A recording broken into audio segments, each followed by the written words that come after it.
So our first aim in these negotiations was to get new protections for countries like ours, which are in the single market, but not in the euro. Let me take you through what we've secured. We have permanently protected the pound and our right to keep it. For the first time, the EU has explicitly acknowledged that it has more than one currency.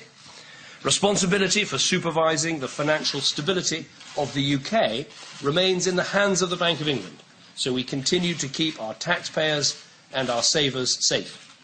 We've ensured that British taxpayers will never be made to bail out countries in the Eurozone. We've ensured that the UK's economic interests are protected. We've made sure that the Eurozone cannot act as a bloc to undermine the integrity of the free trade single market.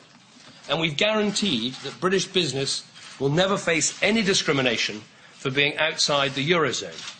For example, our financial services firms can never be forced to relocate inside the Eurozone if they want to trade in euros, just because they're based in the UK.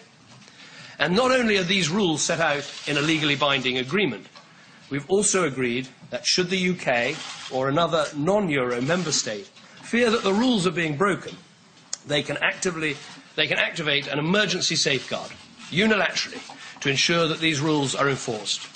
Let me be clear, because there has been debate about this. Britain will have the power to pull this lever on our own. Our second aim in these negotiations was to make Europe more competitive, so we create jobs and make British families more financially secure. We've secured a declaration outlining a number of commitments in this area. For the first time, the European Union will now say that competitiveness is, and I quote, an essential objective of the Union.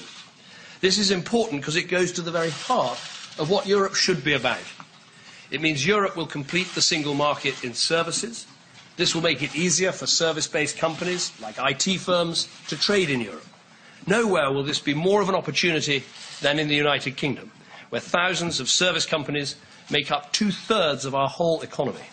It could add up to 2% to our economy each year. That is a real improvement. The European Union will also complete the single market in capital.